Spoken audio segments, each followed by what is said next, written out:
Halo semuanya, kembali lagi bersama saya Michael. Di video kali ini kita akan bahas update market crypto, bagaimana keadaan market, khususnya nanti kita akan bahas kira-kira kapan market crypto ini bottom gitu ya.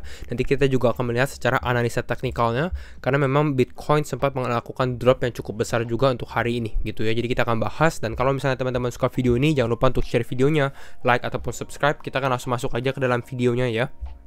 Kita update dulu, untuk keadaan market sekarang memang kita lihat mengalami penurunan sekitar 4,6%, oke, 4,6%, di mana Bitcoin juga mengalami penurunan sekitar 4,66%, Ethereum mengalami penurunan lebih besar 7,8%, beberapa altcoin juga mengalami penurunan dan memang cukup besar gitu ya. Kita bisa lihat secara 24 jam terakhir ada yang naik atau tidak. Ada ini Shiba ada kenaikan sedikit 2%, OKB 0,6%, tapi mayoritas mengalami penurunan. Kita bisa lihat dari mungkin mulai dari Matic, Zcash, Stacks, AAV, Flow, Kava sekitar 9%-an rata-rata nih. Kalau kita scroll 7-8% untuk banyak altcoin gitu ya. Apakah penurunan ini akan terus berlanjut atau kita sudah bottom? Di video ini kita akan coba bahas juga gitu ya, perspektifnya dan analisanya. Dan kalau untuk Fear and Greed Index juga kita berada di extreme fear di level 11 gitu. Dan memang ini sudah sempat kita wanti-wanti juga, sempat kita beri peringatan juga di video sebelumnya ya, warning untuk holder crypto, memang penurunan akan ada penurunan selama beberapa hari ke depan, dan memang ini terjadi juga gitu. Nah, kita akan lihat juga untuk berita terbaru. Kita mulai dari Glassnode. Di sini Glassnode ada sempat bahas tentang on-chain data, bagaimana pergerakan Bitcoin di wallet user gitu ya. Dan kita coba bahas di sini within the extremely challenging Bitcoin market condition of 2022. Jadi memang suasana atau keadaan market crypto di 2022 ini cukup menantang lah gitu ya kondisinya ya. Ada penurunan cukup besar dari mungkin harga Bitcoin mulai dari 50 ribuan dan sekarang udah di level 20 ribu bahkan belasan ribu gitu ya. Tapi di sini kita bisa lihat pertama dari Shrimp ini udang gitu ya. Udang ini artinya adalah wallet ya, wallet yang mempunyai Bitcoin di bawah 1 Bitcoin. Dan Shrimp ini yang mempunyai di bawah 1 Bitcoin, kurang dari 1 Bitcoin, are stacking. Artinya mereka ini mengakumulasi lah gitu, bisa dibilang seperti itu ya. Lalu di sini juga ada whales atau paus yang besar gitu ya, yang mungkin bisa menggerakkan market, mungkin bisa dump atau mungkin bisa pump market. Itu paus biasanya. Dan whales ini kalau kita perhatikan mempunyai 1000 Bitcoin dan mereka juga stacking. Artinya kesempatan untuk sekarang gitu ya, lebih karena untuk long term investment. Biasanya orang yang sudah mulai membeli dollar cost averaging Bitcoin di bawah level 20 ribu, belasan ribu gitu ya, waktunya untuk mengakumulasi. Tapi ini tergantung teman-teman time frame-nya itu berapa, apakah mingguan, apakah monthly, atau apakah tahunan, tujuannya apa gitu ya. Tapi yang menariknya adalah miners atau penambang gitu ya. Dan karena kan kita tahu Bitcoin ini menggunakan proof of work, dan untuk generate satu atau new Bitcoin itu harus di mine gitu ya, dengan cara miningnya tuh dengan ada listrik gitu, menggunakan listrik dan solve algoritmiknya. Dan memang miners are distributing, artinya miners ini menjual Bitcoin yang mereka. Kenapa? Alasannya kenapa miners menjual? Jadi mungkin ini selling pressure dari miners juga. Kenapa? Karena jawabannya adalah by popular demand updated Bitcoin production cost. Jadi ini adalah production cost untuk satu Bitcoin gitu ya. Dimana kalau teman-teman mau mulai mining itu kan pasti ada biayanya gitu ya. Biaya listriknya juga cukup tinggi sebenarnya ya. Dan memang cukup besar. Dan kalau kita perhatikan secara production cost untuk Bitcoin untuk saat ini ya, ini berada di sekitar level 26.000. Nah, sekarang kita hitung kalau misalnya Bitcoin berada di level 19.000 untuk sekarang, atau misalnya 20.000, dan miners harus mining Bitcoin di seharga 26.000, artinya mereka loss ya, setiap harinya mereka menggunakan loss gitu ya, karena memang ya nggak making profit. Oleh karena itu mereka harus minimize loss mereka dengan cara menjual Bitcoin dan menjual terus gitu ya. Walaupun di sini ada tulisan juga Bitcoin production cost untuk electricity atau untuk listriknya secara khusus ini di sekitar level 16.000. Jadi ini tergantung minersnya, seberapa besar sih company untuk mining Bitcoin gitu ya, atau individu juga gitu ya. Dan memang di sini kita juga sempat bahas si Charles Edwards, di mana the floor has since dropped as inefficient miners capitulate. Jadi miners mungkin yang tergolong kecil gitu ya, ini udah mulai udah nggak bisa mining lagi lah ya, karena memang harganya udah jauh. Mungkin nanti kalau bull market baru bisa. Tapi kira-kira itu. Selanjutnya berita baru yang cukup besar juga adalah dari SEC. di mana Grayscale sempat mengajukan ETF untuk GBTC dan memang SEC ini denied atau menolak Grayscale ETF application untuk spot Bitcoin. Sebenarnya ini berita negatif gitu ya, berita negatif karena denied, ditolak gitu ya, bukan diterima. Tapi kenapa maybe di sini kita lihat memang market mengalami penurunan, tapi penurunannya harusnya mungkin lebih besar gitu karena ditolak dan lain-lain. Tapi sebenarnya ekspektasi market juga tentang GBTC spot ETF ini juga memang sudah tahu bahwa mungkin kemungkinan besarnya GBTC ini akan ditolak gitu. Jadi market kurang fluktuatif untuk bagian ininya. Lalu di sini juga karena ditolak dari si Barry Silbert sendiri, dia adalah founder CEO dari Grayscale juga gitu, dimana dia bahas Grayscale Investment initiate lawsuit against the SEC gitu. Malah mereka mau melakukan sidang juga dengan SEC, mungkin dengan adanya GBTC ini yang ditolak gitu ya.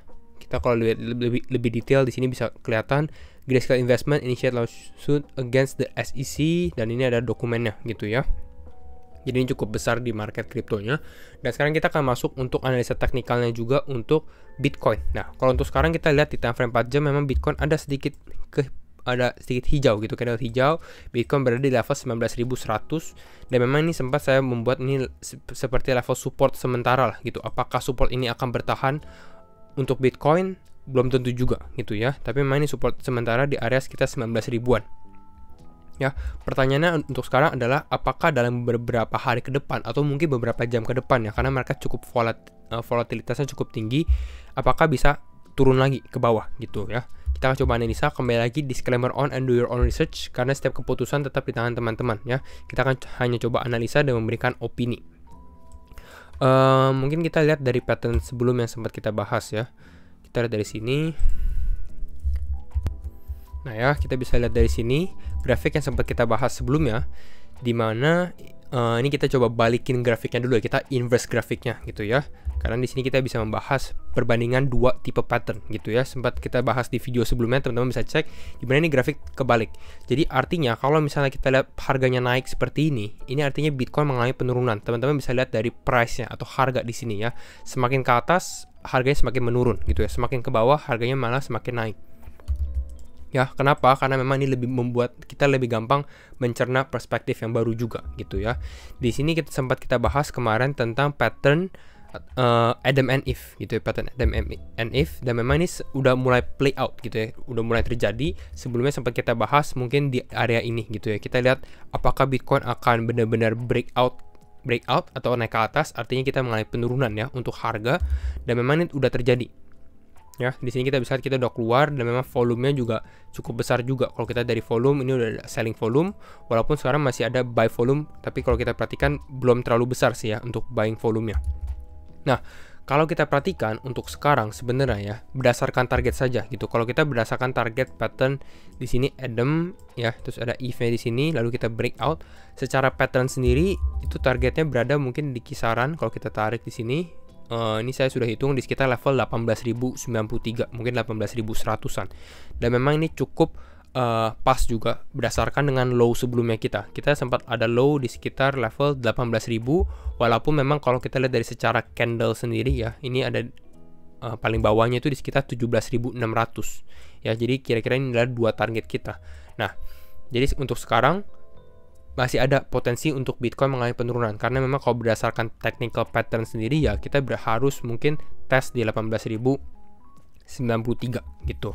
Nah, tapi bagaimana pergerakan Bitcoin secara short term? Mungkin itu pertanyaannya gitu ya. Kita coba lihat. Kalau misalnya kita dari Adam and Eve sendiri, biasanya setelah kita breakout, dan memang ini normalnya ya, ketika suatu aset breakout, biasanya akan ada namanya retest ya. Retest ini adalah kembali lagi ke dalam resistance line-nya mereka gitu. Udah breakout turun, udah breakout naik, kembali lagi retest ke dalam yang sebelumnya menjadi resistance. Nah, sekarang masalahnya adalah, pertanyaannya adalah apakah Bitcoin akan melakukan retest atau tidak? Ya, kalau kita perhatikan di sini, kalau Bitcoin melakukan retest, jadi Bitcoin misalnya mau retest, artinya kita udah naik dari sini, kita akan mengalami penurunan kembali gitu. Nah ya, kalau kita lihat di sini, pada saat kita melakukan retest, artinya Bitcoin naik, breakout di sini atau menurun gitu ya dengan di harga yang sebenarnya. Berarti kita akan ada kenaikan sedikit gitu. Kita akan ada kenaikan di secara harga. Mungkin kalau retest, kita kalau lihat di time frame yang di sini ya, yang sebenarnya mungkin ini kita bisa tes ke area price label di sini, kita dari sini mungkin ada 20 ribuan gitu ya. Tapi pertanyaannya adalah penurunan kita untuk Bitcoin ini cukup besar ya. Kalau teman-teman perhatikan, penurunannya ini ada sekitar 6% gitu. Jadi untuk Bitcoin naik kembali ke atas dari harga sekarang, mungkin harus ada pump sekitar 4%. Apakah bisa terjadi? Ya mungkin masih bisa gitu. Tapi ini harus kita perhatikan berdasarkan volume. Ya, tapi kalau misalnya Bitcoin retest di sini, kalau misalnya dia belum breakout sendiri, ya masih ada penurunan lanjutan lagi ya, yaitu di kisaran 18.000 atau 17.600. Bahkan sebenarnya bisa dibilang juga belum tentu 17.600 ini akan hold atau akan bertahan gitu. Bisa jadi Bitcoin turun ke kisaran target kita sendiri ya. Untuk saat ini mungkin di kisaran level 16.800. Ini sempat kita bahas di beberapa video sebelumnya. Ya, jadi ini ada beberapa target untuk Bitcoin, pergerakan harganya. Nah, ditambah mungkin volatilitasnya akan cukup bertambah juga. Kenapa? Karena memang kalau teman-teman perhatikan, misalnya kita lihat di dalam monthly candle-nya ya. Di sini kita lihat dulu di grafik yang lain. Nah ya, kalau kita lihat di secara monthly candle atau candle bulanan, nah ini akan cukup penting juga. Karena kalau kita berdasarkan pada satu video ini dibuat, ada sekitar 8 jam ya, mungkin 9 jam gitu ya, sebelum monthly candle atau candle bulanan ini akan tertutup gitu. Jadi ini kita bisa lihat tren Bitcoin bagaimana. Yang pertama yang kita bisa perhatikan adalah untuk sekarang memang Bitcoin bisa dibilang retest gitu ya. Dia sempat breakout ke atas gitu ya, ke 69.000 dan mengalami penurunan. Tapi untuk sekarang memang dia berada di level supportnya. Ya, supportnya sendiri berada di level previous all time high-nya dia ya. Ini di tahun 2017-2018 di kisaran level 18.000 19.000-an. Ya, jadi ini bisa dibilang dia retest. Nah, pertanyaannya adalah apakah support ini akan bertahan atau pada saat monthly candle dia malah mengalami penurunan ya tambahan. Jadi memang ada kemungkinan di mana Bitcoin retest atau Bitcoin bisa closing di atas candle ini gitu. Ini untuk analisa Bitcoin monthly candle. Jadi nanti kita akan lihat berdasarkan closing candle bulanannya gitu ya. Nah, sekarang kita juga masuk lagi ke Bitcoin dominance ya. Karena ini juga kita penting juga untuk kita lihat. Kita lihat dari time frame 4 jam ya. Untuk Bitcoin dominance, nah ini juga cukup menarik sebenarnya ya. Karena kalau kita perhatikan, Bitcoin dominance ini sempat mengalami kenaikan gitu. Sempat mengalami kenaikan, lalu untuk sekarang Bitcoin dominance mengalami penurunan. Nah, ini juga menjadi suatu pertanyaan juga. Apa yang akan terjadi di sini? Apakah dia hanya naik lalu akan turun ke bawah, atau untuk sekarang dia hanya dia melakukan retest gitu ya. Sebelumnya kan dia Bitcoin dominance bisa kita katakan seperti sideways gitu ya di area ini. Ya, garis warna kuning ini sideways beberapa hari breakout ke atas. Nah, mungkin pada saat dia breakout ke atas, dia retest di sini lalu kembali naik ke atas lagi gitu untuk Bitcoin dominance-nya. Dan memang kalau Bitcoin dominance ini mengalami kenaikan, ada dua kemungkinan gitu ya Bitcoin dominance-nya. Yang pertama adalah Bitcoin-nya turun, ya Bitcoin mengalami penurunan, tapi altcoin penurunannya lebih tajam gitu ya, lebih besar gitu. Dan ini akan membuat Bitcoin dominance-nya mengalami kenaikan. Atau ini yang lebih bullish skenario-nya adalah ketika Bitcoin-nya naik, tapi Bitcoin-nya naiknya lebih besar daripada altcoin. Mungkin Bitcoin misalnya pump naik 10% tiba-tiba gitu ya, tapi altcoin hanya naik sekitar 5-6%. Nah, ini juga akan membuat Bitcoin dominance-nya naik. Jadi kira-kira itu adalah dua kemungkinan untuk Bitcoin dominance dan analisa market crypto hari ini. Jadi itu saja mungkin video dari saya. Kalau misalnya teman-teman suka video ini, jangan lupa untuk share videonya, like ataupun subscribe. Dan sekali lagi, thank you so much for watching and see you in the next video. Bye-bye.